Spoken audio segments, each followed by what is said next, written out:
Hi there, this is your friend Anna, and the question that I've been getting the most from all of my friends is, what are we wearing? This age-old question isn't just about choosing an outfit, it's about choosing how we present ourselves to the world. I created the I Want Her Shoes podcast to dive deep into what it means to dress with intention, whether you're heading to a council meeting or just having a casual day out with your family. Join the conversation as we explore the power of personal style and the decisions that shape our public personas. Put on your favorite pair of shoes and step into my closet.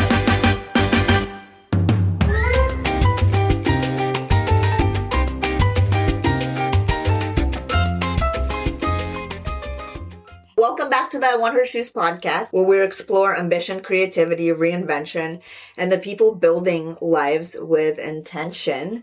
I'm your host, Anna Annison, and today's episode is a little different because today I'm welcoming not one guest, but two. Yay. And together they built something that's become one of Miami's most extraordinary cultural destinations. And when people think about hospitality, they often think about restaurants, hotels, beautiful interiors, great food. But today's guests remind us that most memorable places aren't built with furniture. They're built with a feeling, with culture, with community, with the people in those places, right? And the More Miami opened just a couple years ago, 2024. Yeah. It's a real new space where hospitality, design, architecture, art, and cultural really intersect and come together and bring those amazing people together. And Simon Resi joined the More in 2025, right, to help steer the club into its next chapter and really shape the evolution of what it has become today, which is a really cool destination. And alongside him is his beautiful wife, Cynthia O'Keefe, who's a creative director of the More and founder of O'Keefe Hospitality, entrepreneur, advisor, investor, and someone who has spent decades helping organizations create extraordinary experiences, which are so important. And together, they're not just building beautiful spaces, they're creating places where people have unforgettable experiences and where ideas begin, where businesses are born, where artists are discovered, and where communities grow, which is really important because I have a community. So the more places we have for community, the better. And today we're talking about entrepreneurship, hospitality, creativity, leadership, partnership, design style, and what it really takes to build places people never want to leave, right? Nice to have you guys here. Thank you. And before we dive in, let's start from the beginning. How did you guys meet? Oh, wow. Yes, well, first of all, thank you so much for having us. And what I'm loving about our space right now is all the gorgeous fashion. I found this in New York City. And that's exactly where we met. I moved there straight out of high school, made it my home for many years, and that is where I ended up meeting my husband. Yeah. Just 2001, end of 2001. Yeah. Wow. So it was New York, yeah. So it's been a while. We just celebrated our 20 well, we have an we issue. get always confused. We're really busy people, and sometimes we forget, are we together 21 years, 23 years? And what's the barometer? Is it when we met doing business together, or... I feel like it's when you go on your first date. Or no, when you actually commit to each other. Well, it's funny, which is probably... Yeah, how do we actually look at this? You know? That's a good segue into your next moment, probably. But we were actually... It was more business before. It was in New York City, Cornelia Street, a restaurant Palma. That is ultimately, it's still there actually. It's still there. That's where we ultimately met, yeah. I love that. See how distinct this memory is? And then after meeting, at what point did you realize you could actually build something together? I will admit our connection really was business. He had just come from Switzerland. He had some pretty big goals. And at that point, I'd been in the New York hospitality scene for a while. As soon as I met him, I'm like, what's going on?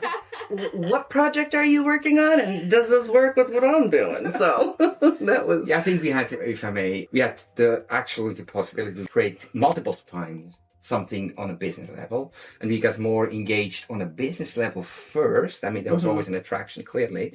But it was actually on a business level, we were engaged first. And I was in New York. And then now, many, many years after, with the more we have, again, that opportunity, the possibility to create something special on a business level. So he was opening up a space on the Lower East Side. You know, I was Manhattan girl through and through. And at the time, I was working independent restaurants on the kind of like across from Lincoln Center, so Upper West Side-ish. And when I heard that he was creating on the Lower East Side, I was like, okay, what are these concepts? What are you doing? That was an early conversation. Yeah. Love that. And working with your spouse sounds amazing and also incredibly challenging at the same time. How do you guys divide your responsibilities? Like, is there somebody that has certain strengths, like, versus the, so it just goes. Yes. Yeah. And that is it. It wasn't so much of a division where it was hey, we're both really passionate about this and which one are we going to do? We just had, I think, natural skill sets that we were developing, and we were gravitating toward, our entrepreneurial game was strong early on. We were like, and I think also, I mean, the thing is in New York, so we had twice the ability to create something special, we believe. In New York was much more intuitive, I think. So the strength of yours, the strength of me, we kind of found our kind of grounds how to work with each other. Now, at the more, it's a little bit different because I have a different role, and it was also different timing that we got on board. So that was a little bit more structured, I think, than the initial New York time. For sure. Yeah. Like now in this day and age, we have very specific roles and goals, but challenging things for me is when I do need to speak with him about business is having to wait to get on his calendar. So I'm like, that feels odd, but I have to do it. You can't carry that into your personal. You'd think it would, but no. And it mixes, I think, a little bit. Especially we go quite often. If it's an emergency, we go quite often for a morning walk at the beach. Yeah, we do a morning ritual. That is quite kind of like digestion and exchange with each other. So I think that's... We try not to inundate too much work stuff, but it happens. It happens. What is one thing that Cynthia does better than I do? What is one thing that's... okay. She's the absolute total package from an intelligence, but also a very emotionally intelligent person. Has extremely the finger on the pulse of what the zeitgeist is, and is able to convert that into the business. I think that's a very kind of a superpower of yours. That's awesome. Yeah. That's a great answer. And I was going to ask you about his superpower as well. So he can fall asleep easily. I'm so envious of that. But wait. Confirmed. Totally. But no, I said that off the cuff, but that is actually a byproduct of his actual superpower, which is I have never in my life met anyone who can compartmentalize so beautifully. And I cannot do that. It is very challenging for me to separate where this... I'm learning. Yeah. I feel like you have to do it. I mean, no. Some days are better than others. And his ability to compartmentalize allows him really to excel in different areas. I respect it. And he can fall asleep or leave. Thank you. Thank you. Because you could turn off all of those things. They're like, okay, I'm out for a second. It's phenomenal, babe. Yeah. Truly. And what is one thing that absolutely drives you crazy about the other one? About the other one? Yes. Do you want to go first? Mm-hmm. Yes, I do. He's like, I yes, a long list, by the way. I think it's also the thing that I love about him. It's his steadfastness. You have this unshakable quality. Okay. Well, that can be great in some circumstances. Others, frustrating as well. It's not the first time that I hear that, by the way. And I'm working on it. Okay. But do you need to? You might not be the problem, just so we're clear. I mean, I got that part, but yeah. Okay, my turn. Yeah. Well, actually, it's a little bit similar. I actually enjoy that the input that you give, but occasionally drives me crazy. My attention span is super short. I'm moving very fast. And if there's something that you want to go more into depth and explain, I'm like, okay, let's go. She's like, wait. And I'm she's a detail like, girl. No. I made some solid research. You're going to listen to that. And she's absolutely right. It is my impatience that occasionally captures me. So. Well, at least you're honest about that. Yeah. Let's talk a little bit about the More, because it feels very different from, other places in Miami. It's not just the restaurant. It's not like just a members club. It's not just an art space. How would you describe what you've created? What feeling should people have after that you want them to have when they go to the More? The uniqueness, as you perfectly said, it's a whole ecosystem. Yeah. It's an ecosystem with different businesses under the same roof. As you said, there's Massimo Bottura, the restaurant, one of the most celebrated chefs. We have obviously the member clubs, which is really the core of it. But then we have a podcast studio as well, by the way, just putting it out there. we have a hotel as well. We have executive offices that we are the landlords and so forth. So that whole ecosystem feeds off each other and cross-pollinates. And I think that is a very unique combination that I have not seen anywhere in the capacity, in the size of the 100,000 square foot that we have. And in terms of feeling, our members, we're very lucky that here in Miami, we get this great cross-section of these incredible individuals. But with that, we're aware that everyone has a choice. They can go anywhere. If you're asking me, what do I want our members to feel like when they leave an evening at the More? I want them to say, now that was a good night. Because what we do, there's so many, from wellness to music and a range of music to different culinary experiences to different salons and thought leadership. There's just so much. So I think no matter what the thing is, I want the members to go, wow. Yeah. That's what I'm talking about. Now that's what I wanted. Yeah. Do you agree? Inspirational and sense of belonging, I think, to feel, right? Hopefully you're getting inspired either by the art or by the performance or by the culinary craft, whatever you experience. The people or just the vibe. And then the sense of belonging, I think, the software for the members that ultimately bring really the life into the beautiful space. It's a gorgeous space, but to bring life in it is really the members. Yeah. That's a great answer. You've both spent your careers creating experiences. Is there one secret ingredient people can't see? Well, actually, yes, there's quite a few. My favorite secret ingredient, it's the team. That's the secret ingredient. And it actually goes on the heels of what you were just saying. Belonging and sense of community, that translates to the people that work with you and for you. And as a good leader, guest experience is something that we talk about in hospitality all the time. But I think that throughout our career, we've started to see that it's also, we're stewarding careers. And we've been around for a while. So that's important, is the people who work with us, it's their work experience just as much as the guest experience. That, I think, is vital to any place. Having the right team behind it.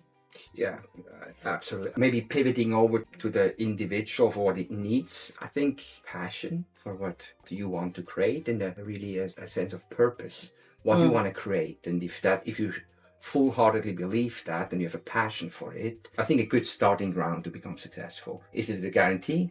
Absolutely not, but it's a good start. Yeah, that's a great answer.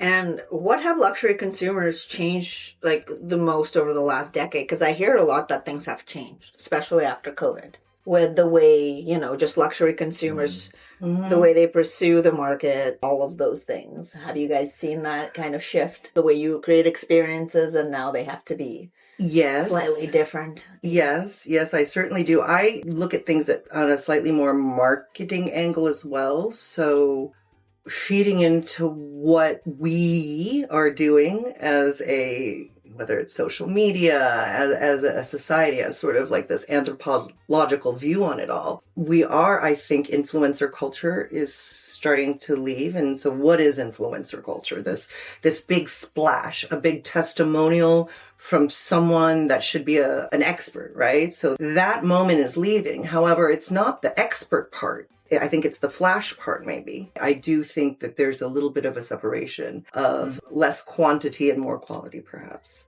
If I may, twofold of an answer.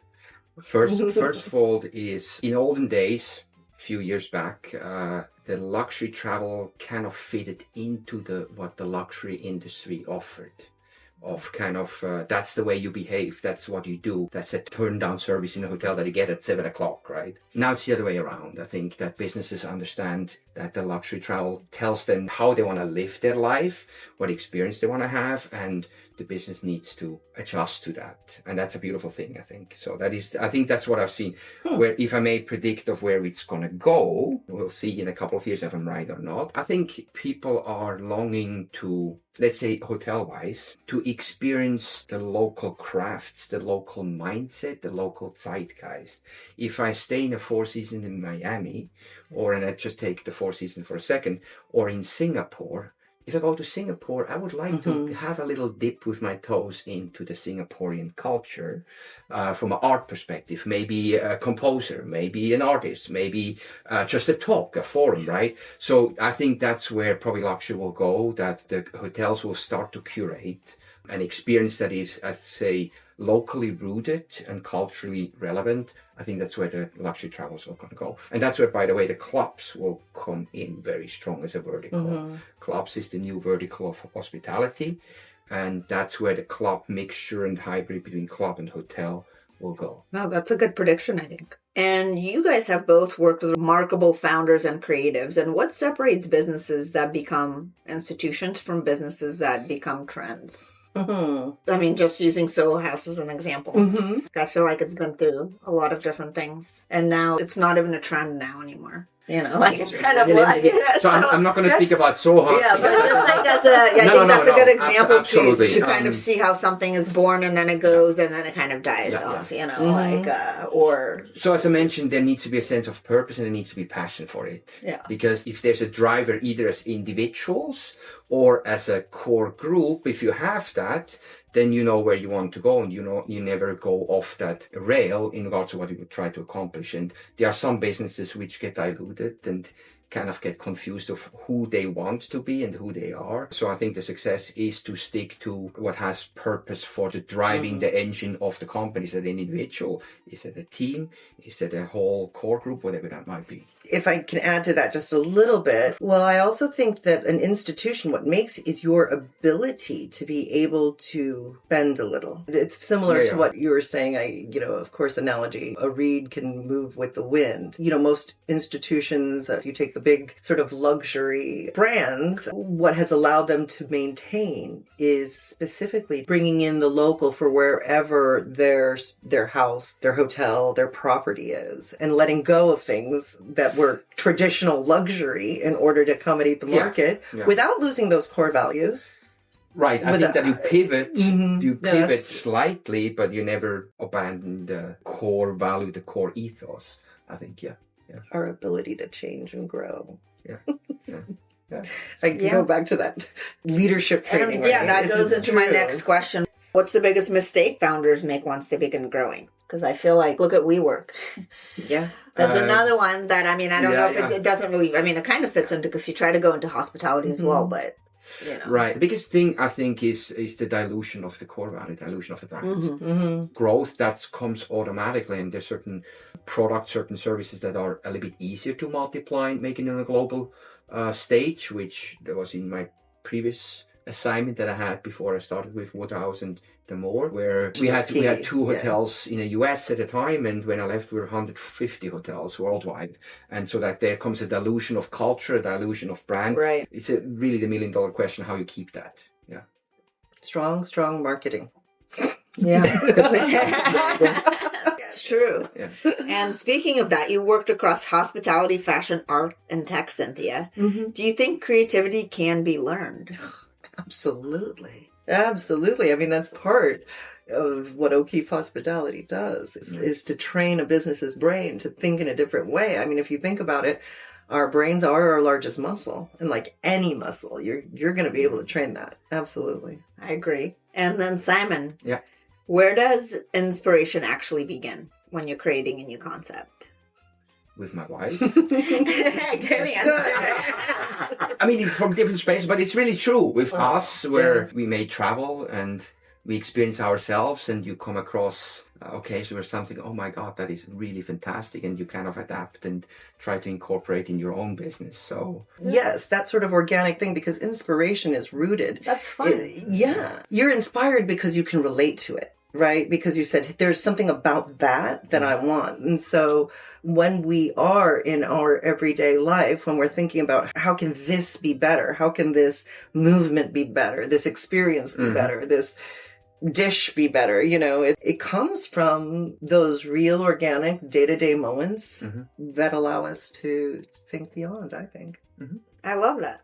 And how do you see AI changing hospitality? I mean, I think it's like the last industry it's coming after. I Coming fast. love it. But, how do you guys see it? How do you embracing it? Kind of, what are the thoughts about it? If we look at any industry, I feel like hospitality is quite safe from that. I would agree. I would agree. Here's how I see it. In my world, in our world of hospitality, I find that AI is so useful for tasks, for marketing, yes, for exactly. information, for outreach, for anything that can expand the outreach. The community. And Exactly. Casting that wide net. But absolutely, you have to guardrail against is not to lose the humanity. I mean, we are in the business of people. Exactly, yeah. So, I mean, the thing is, it's a very exciting time that we're in. I think AI will be kind of a revolution.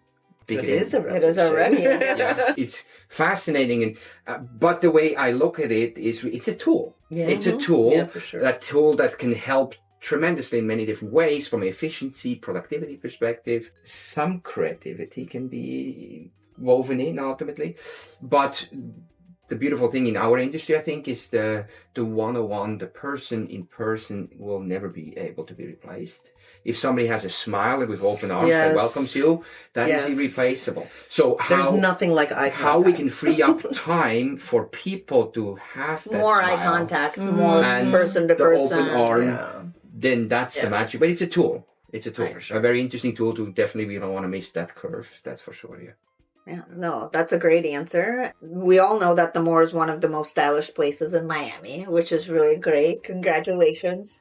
Yeah. And how important is personal style to both of you? I mean, I can tell both. Hello. First of all, regarding the Moore, I agree, and that we cannot take credit for that. We are stewarding and inheriting some beautiful ideas and beautiful work. Our designers, I Crave and Studio Collective, that are in our interiors and our hotel spaces were just phenomenal. But personal style, I would like to believe that we are affected by place. Place is extremely important to me. I think personal style, what it means to me, especially as a woman and as I have progressed in my life, it is very different. I think when I was younger, just like you, I loved Sex and the City. I was inspired by the supermodels of the 90s. I had guest ads all over my, NYU dorm, all of that, right? Like I wanted that. That was then. Now, because that influenced me, I want you to see me coming. That's what I feel about personal style. It is my way of saying, this is what you got coming at you. So prepare. Love that. What about you? Yeah, absolutely. 100%.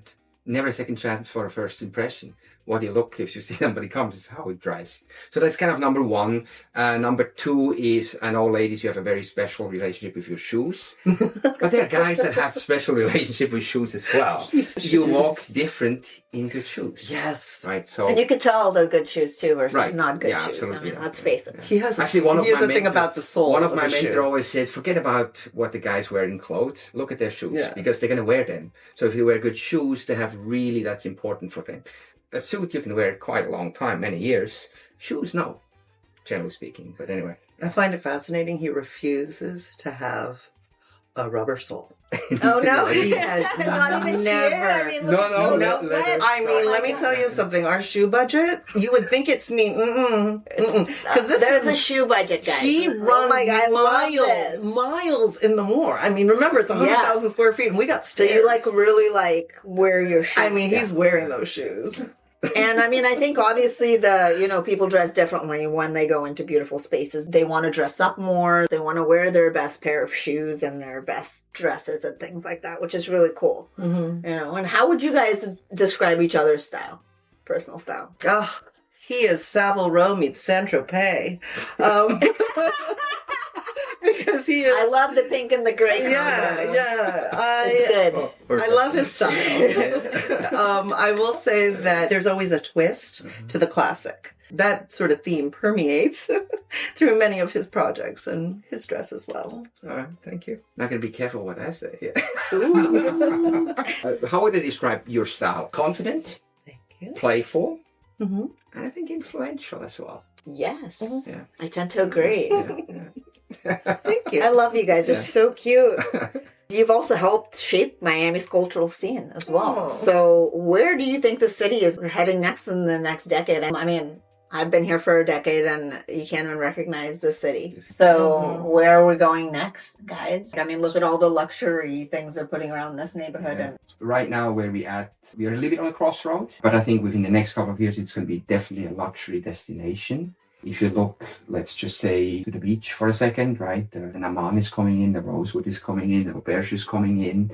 Delano just reopened as an even more elevated, luxurious experience than it was before. So yeah, it's going to be a luxury destination. And I think some of the industry is hurt because of that. That quick, relatively inexpensive getaway for a lot of New Yorkers or Northeasterns.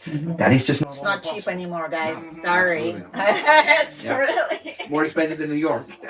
Yeah, I mean, it's crazy to think about that. No, because I moved here from the Bay Area just because it was cheap, Yeah. you know? Yeah. And now everybody's like, it's really expensive over there. And I'm like, well, I didn't come here when it was. It was really cheap. We moved here in 2016, but I have been coming here. I was a New Yorker, so I started coming to Miami in 93.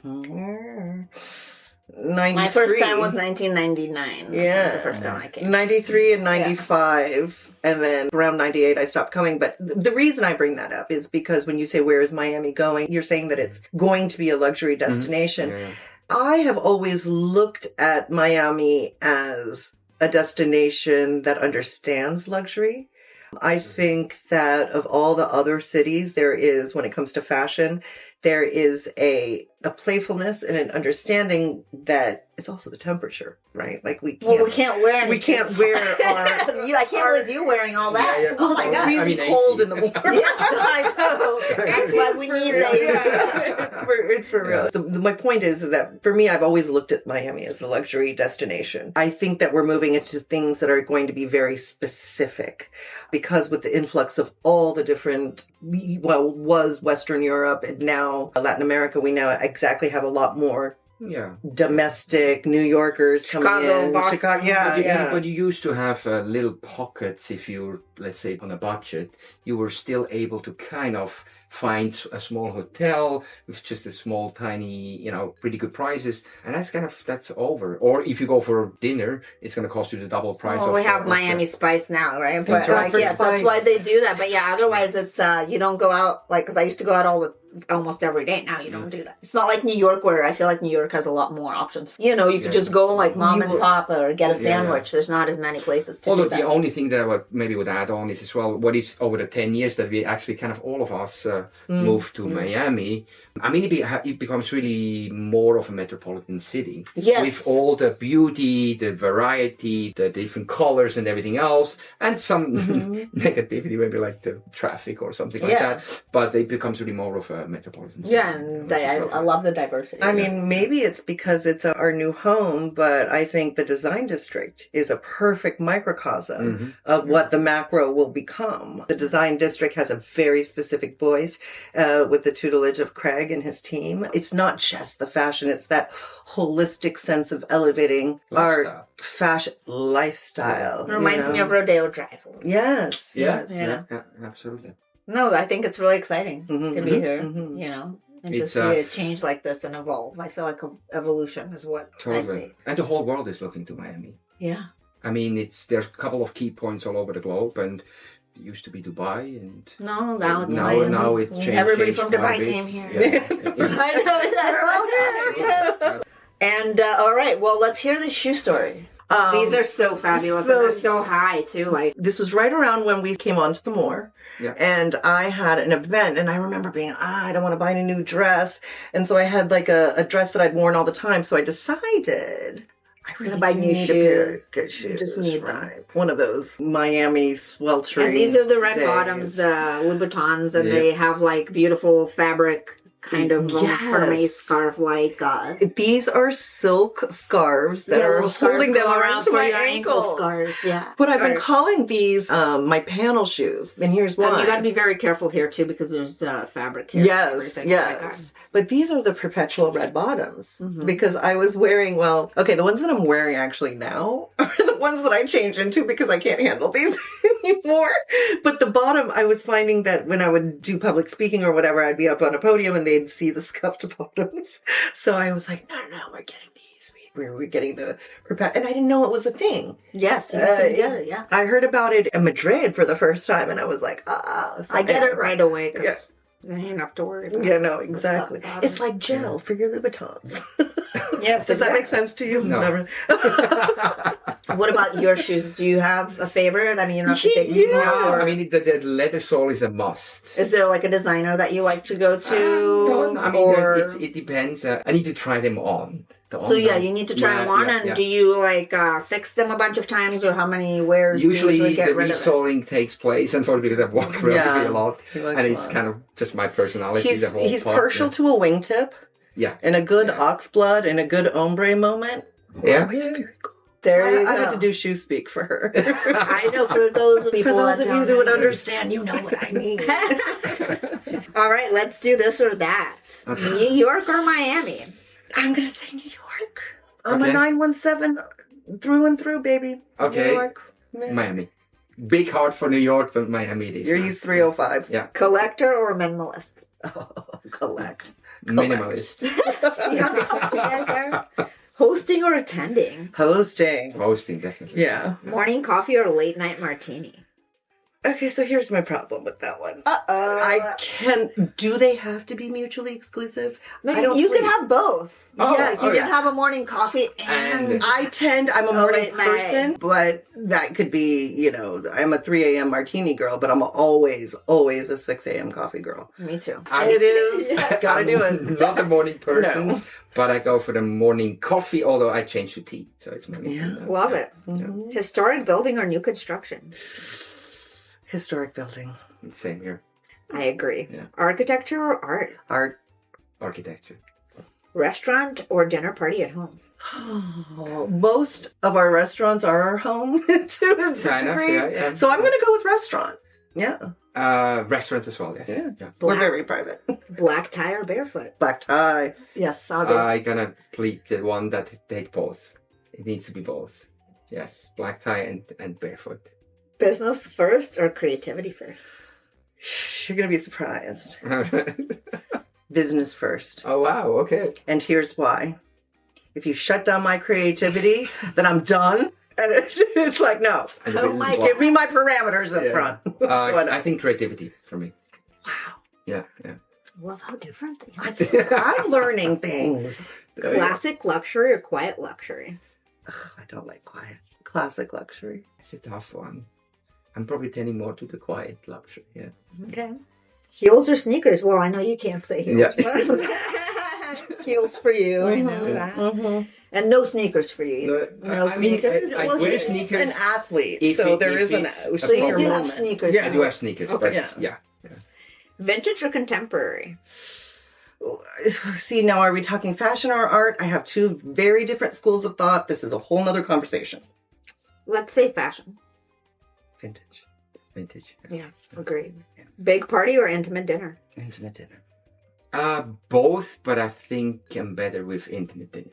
Like that. Yeah. Building businesses or building community? That's a hard one, both. Really? Because to me, it's community. Yeah. The business comes after. Comes after. It's the community. Yeah.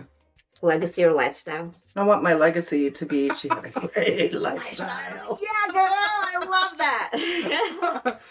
Lifestyle for me. I love that. You can't take it with you. Yes, of course, that's true. Cynthia and Simon, this was so much fun. Thank you so much both for being here and such a great conversation. A lot of things stood out, but what stood out is that extraordinary places aren't remembered because of the architecture or the menu or the design. It's really because of the way people feel and the people that you meet there. So, and you guys created a space like that here locally, which is amazing. For those of you who haven't heard of of this space. We'll share the link and everything. You have to check it out because behind every unforgettable space is someone who believed that bringing people together still matters, like you guys. And maybe because the greatest form of hospitality is not serving dinner, it's creating belonging, like you said, and the feelings. And I can't wait to see you guys back at the Mar.